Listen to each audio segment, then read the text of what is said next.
The engraved invitation sat on my kitchen counter for 2 weeks before I decided to go. Dr. Richard Hayes cordially invites you to celebrate his receipt of the Distinguished Cardiologist Award. Black tie reception. St. Augustine Medical Center Grand Ballroom. My father. Being honored for saving hearts while he'd spent 6 months telling me my heart condition was nothing to worry about. You're coming, aren't you? Mom had asked during her weekly check-in call. Your father's worked his entire career for this recognition. It would mean so much to him. I was 29, a high school biology teacher, and I'd had open heart surgery 8 weeks ago. The scar down my sternum was still pink and raised. I couldn't lift anything over 10 pounds. I got winded walking upstairs. But Dad needed me there. I'll come, I said quietly. Wonderful. And Emma, please don't, talk too much about the surgery. People want to celebrate your father's achievements, not hear about medical procedures. My medical procedure. The aortic valve replacement that had required stopping my heart, putting me on bypass and sawing through my sternum. The operation that came after 6 months of worsening symptoms.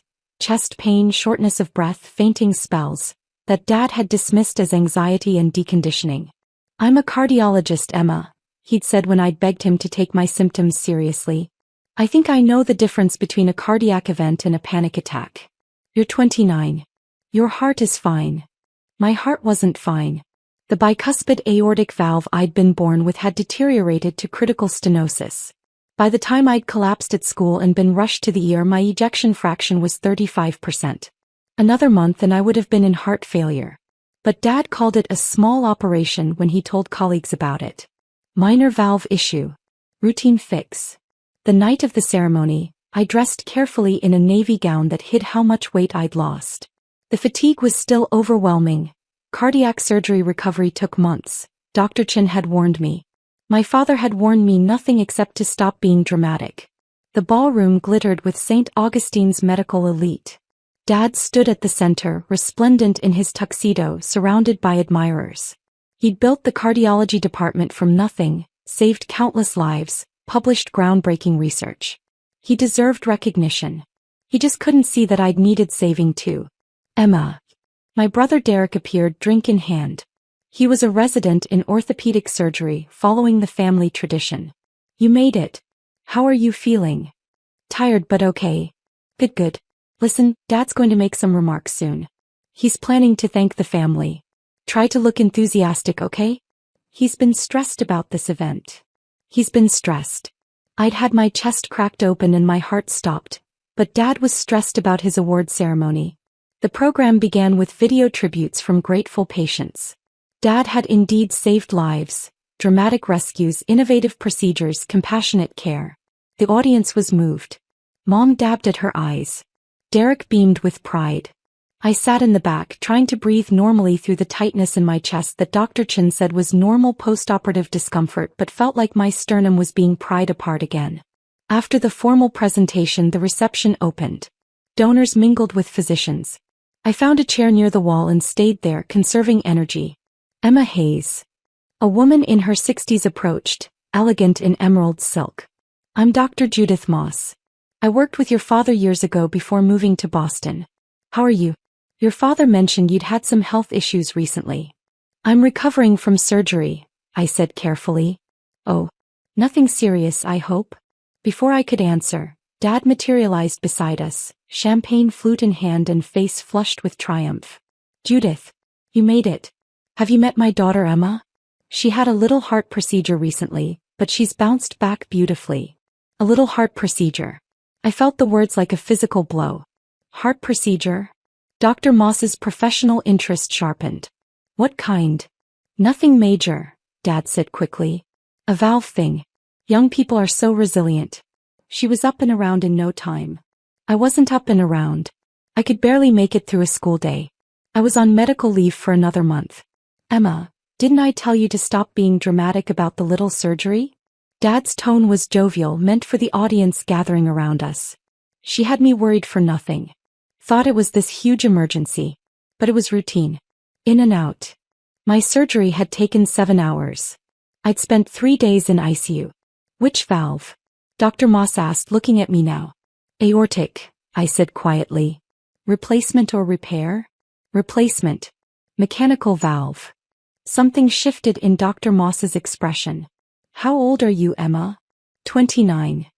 And your father called this routine? Her voice had gone very calm in a way that reminded me of the quiet before a storm. It was routine, Dad insisted. Simple valve replacement. These procedures are done every day. On 29-year-olds? Dr. Moss turned to face him fully. Richard, you're a cardiologist. You know aortic valve replacement in someone under 30 indicates severe congenital abnormality or endocarditis. Neither of which is routine. Well, it was a bicuspid valve situation. Nothing she couldn't handle. Bicuspid aortic valve. Dr. Moss's tone could have frozen water. Critical stenosis severe enough to require replacement at age 29. Richard, that's not routine. That's life-threatening. Other physicians were listening now, conversations pausing. I think you're overstating things, Judith. Emma's fine now. A little surgery, some recovery time, and she's good as new. Stop being dramatic about the little surgery? Dr. Moss quoted his earlier words back to him. Is that what you said to your daughter who required open-heart surgery? I didn't mean. Emma, may I ask when your symptoms started? I hesitated. This was Dad's night. His moment of triumph. But Dr. Moss's eyes were kind and fiercely intelligent, and I was so tired of pretending. 6 months before surgery, I said. I told Dad about the chest pain, the shortness of breath, the fainting. He said it was anxiety. The physicians nearby had gone very quiet. 6 months. Dr. Moss's voice carried now. You experienced cardiac symptoms for 6 months, and your father, a cardiologist, attributed them to anxiety? He said I was too young for heart problems, that I needed to exercise more and worry less. Did he examine you? Order tests? No. He said he didn't need to. That he knew cardiac patients and I wasn't one. A tall man in a perfectly tailored suit stepped forward from the crowd. His name tag read, Dr. Vincent Cross, Director of Medicine, St. Augustine Medical Center. That's boss. Dr. Hayes, Dr. Cross said, his tone measured. You told your daughter, who was experiencing cardiac symptoms, that she didn't need evaluation because you didn't believe she had a cardiac condition? Dad's face had gone from flushed to pale. Vincent, this is a family matter. It's a medical matter.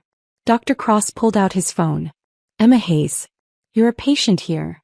I nodded. His fingers moved across the screen. The silence stretched.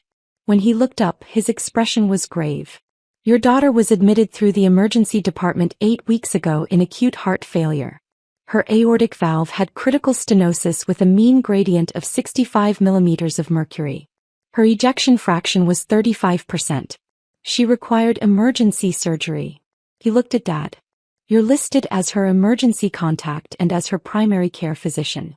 The notes indicate she'd reported worsening symptoms for 6 months and was repeatedly told they were not cardiac in nature. I didn't realize it was that serious. You're a cardiologist, Dr. Cross cut in. A young patient presents with chest pain, syncope and progressive dyspnea. You didn't order an echo? An EKG? You diagnosed anxiety without a single cardiac workup. She's my daughter. I know her. She's always been anxious. She was in heart failure. Dr. Cross's voice was steel. According to these notes, by the time she reached the ear, she was hours away from cardiogenic shock. The cardiac surgeon documented that the delay in diagnosis significantly increased surgical risk. Dr. Moss had pulled out her own phone, reading something. The surgical notes say Emma's valve was severely calcified with restricted leaflet motion. That doesn't happen overnight. This was progressive deterioration over months. Months during which she was telling her cardiologist father that something was wrong, Dr. Cross added. Months during which he dismissed her as dramatic and anxious. The crowd had grown. I recognized hospital board members, department chiefs, donors who'd paid thousands for tables at this event. Richard, Dr. Cross continued, tonight you received an award for exceptional patient care. Yet you failed to provide basic cardiac evaluation to your own daughter when she presented with textbook symptoms of valvular disease. I made a mistake in judgment. You made multiple mistakes over 6 months. Each time Emma reported symptoms, you dismissed her. You didn't examine her. You didn't order tests. You actively prevented her from seeking appropriate care by telling her she was fine. Dr. Cross looked at me. Did he discourage you from seeing other physicians? Yes, I whispered. He said if I went to the ER or saw another cardiologist, I'd be wasting everyone's time. That I'd embarrass him by making a fuss over nothing. So you delayed seeking care because your father, a medical authority figure, told you your life-threatening symptoms were nothing. I nodded, tears burning my eyes. Dr. Cross turned back to Dad. This isn't just poor judgment. This is medical negligence that nearly killed your daughter. And tonight, at an event honoring your clinical excellence, you characterized her open-heart surgery as a little operation, and told her to stop being dramatic. Vincent, please. Not here. Not tonight. Especially here. Especially tonight. Dr. Cross's voice rang through the ballroom. We're honoring physicians who exemplify the best of medicine. But excellence in the OR means nothing if you can't recognize when someone in your own home is dying. Dr. Moss stepped forward. I serve on the state medical board. This is exactly the kind of case we review. Physicians who allow their personal biases to override clinical judgment. Richard, you didn't just miss a diagnosis. You actively prevented your daughter from getting appropriate care, using your authority to silence her legitimate medical concerns. The ballroom had erupted in whispers. Board members gathered in tight clusters. Hospital administrators looked grave. Dad stood frozen, his triumphant evening collapsing around him. Dr. Cross gestured to 2 hospital security personnel. Please escort Dr. Hayes to my office. We need to have a conversation about his clinical privileges. What? No. I'm being honored tonight. You are being honored, Dr. Cross corrected. Now you're being investigated. There's a difference. Mom rushed over, her face stricken. Vincent, surely this can wait until tomorrow. Richard's award will be suspended pending ethics review. Dr. Cross looked at me. Emma, I apologize on behalf of this institution. Your father's failure to provide appropriate care should never have happened. We'll be conducting a full investigation. He turned to address the room. Ladies and gentlemen, I apologize, but we need to end this evening's celebration. The hospital's ethics committee will be convening an emergency review. People began gathering coats, whispering urgently. Derek appeared at my side, his face conflicted. Emma, did you have to do this? Tonight? Couldn't you have just kept quiet? She nearly died because she kept quiet, Dr. Moss said sharply. Your father told her to stop being dramatic about her life-threatening cardiac condition. What exactly should she have done differently? Derek had no answer. He left with Mom, who was crying. Dad was escorted out by security, his face ashen. Dr. Moss sat beside me. How are you really doing? Post-op recovery from valve replacement is brutal. It's hard, I admitted. Everything exhausts me. But Dad kept saying I should be better by now. That I'm milking it. You had your sternum divided and your heart stopped. Full recovery takes 6 months minimum. Your father knows this. He squeezed my hand. You did the right thing telling the truth. Dr. Cross returned, handing me his card. I'll need a full statement from you about your father's treatment and advice. And I'd like you to see one of our patient advocates. You may have grounds for a formal complaint. I don't want to destroy his career. He endangered your life through negligence, Dr. Cross said gently. That's not your fault. That's his.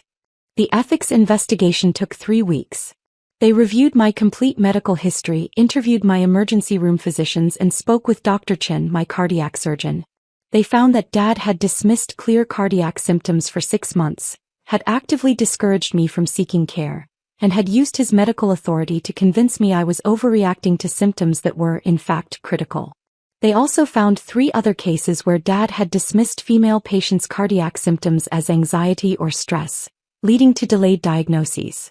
One woman had suffered a heart attack that could have been prevented with proper evaluation. Dad was given a choice: voluntary resignation or termination for cause with license review. He chose resignation. His Distinguished Cardiologist Award was rescinded. The state medical board opened an investigation that resulted in mandatory retraining and supervised practice requirements if he ever returned to medicine. He blamed me completely. Sent a single email calling me vindictive and cruel, saying I'd destroyed his life's work over one mistake. Mom supported him, telling family members I'd overreacted and ruined the family. Derek eventually called to apologize. I didn't understand how serious it was, he said. I thought you were just, I don't know. I should have listened. Dr. Chin, my surgeon, became my advocate. He connected me with a support group for young cardiac patients and helped me navigate my recovery without my family's support. I returned to teaching 3 months post-op. My students made welcome back cards decorated with hearts. One said, "We're glad your heart is fixed, Ms. Hayes." I cried reading it. My mechanical valve clicks audibly in quiet rooms. A constant reminder that I'm alive because I finally stopped listening to the person who told me I was being dramatic. The scar down my chest is a reminder that little surgeries don't require sawing through bone and stopping your heart. I keep the program from Dad's award ceremony. His name embossed in gold, his achievements listed impressively. I keep it to remind myself that professional excellence means nothing if you can't extend basic medical care to the people who need you most. The medical board's report is public record. So is Dad's resignation. So is the truth that his own daughter nearly died of heart failure while he told her she was being dramatic about a little surgery. He may never forgive me for speaking up at his moment of triumph. But every day my mechanical valve clicks is a day I chose survival over his pride. And that choice, Dr. Chin assures me, is the only one that keeps a heart beating.